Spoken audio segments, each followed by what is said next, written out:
his team take an absolute drubbing, and the emotions are rolled over. You always feel that these conversations should be happening behind closed doors. அவ்வளோதான் உனக்கு மரியாதை. 100 கேமராக்கள் முன் KL ராகுலை விளாசி தள்ளிய லக்னோ அணி உரிமையாளர். இந்த வீடியோ வெளியாகி சமூக வலைதளங்களில் பரபரப்பாக பேசப்பட்டு வருகிறது. என்னன்னு வாங்க பார்க்கலாம்.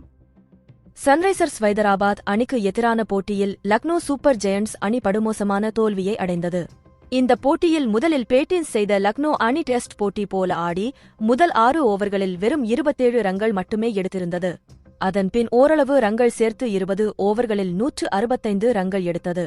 ஆனால் அடுத்த பேட்டின் செய்து சன்ரைசர்ஸ் ஹைதராபாத் அணியின் துவக்க வீரர்கள் டிராவிஸ் ஹெட் மற்றும் அபிஷேக் சர்மா சரமாரியாக பவுண்டரிகளாக அடித்து வெறும் 9.4 ஓவர்களில் வெற்றி இலக்கை எட்ட செய்து 10 விக்கெட் வித்தியாசத்தில் பெரிய வெற்றியை பெற வைத்தனர். இந்த மோசமான தோல்வி லக்னோ அணியின் வீரர்களையும் ரசிகர்களையும் அதிர்ச்சி அடைய வைத்தது.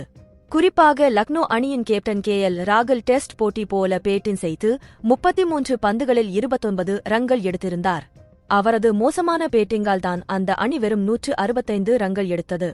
இந்த நிலையில் போட்டி முடிந்தவுடன் லக்னோ சூப்பர் ஜெயண்ட்ஸ் அணியின் உரிமையாளர் சஞ்சீவ் கோயங்கா கடும் அதிருப்தியில் இருந்தார். அவர் நேராக மைதானத்திற்குள் நுழைந்து கேஎல் ராகுலை சந்தித்து கடுமையாக பேசினார். அவர் கைகளை ஆட்டி முகத்தை கோபமாக வைத்துக் கொண்டு பேசிய காட்சிகள் மைதானத்தில் இருந்து அனைத்து கேமராக்களிலும் பதிவானது. பொதுவாக ஒரு அணி தோல்வி அடைந்தால் அறைக்குச் சென்ற பின்னரே உரிமையாளரோ அல்லது பயிற்சியாளரோ அது குறித்து அணியின் வீரர்கள் மற்றும் கேப்டன் உடன் விவாதம் செய்வார்கள். ஆனால் இங்கு அணியின் உரிமையாளர் கோயங்கா நேரடியாக ஆடுகளத்துக்கே வந்து நூற்றுக்கணக்கான கேமராக்கள் இருப்பதையும் பற்றி யோசிக்காமல் கேஎல் ராகுல் போன்ற ஒரு அனுபவ இந்திய வீரரை கடுமையாக பேசியிருப்பது விமர்சனத்தை கிளப்பியுள்ளது. என்னதான் கேஎல் ராகுல் மோசமாக ஆடியிருந்தாலும் கூட அது குறித்து அறையில்தான் அவர்கள் பேசியிருக்க வேண்டும் என பலரும் கருத்து கூறி வருகின்றனர்.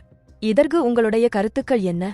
கிரிக்கெட் செய்திகளை உடனுக்குடன் அறிந்து கொள்ள நியூஸ் கிரிக் சேனலை சப்ஸ்கிரைப் செய்து பாருங்கள். நன்றி, வணக்கம்.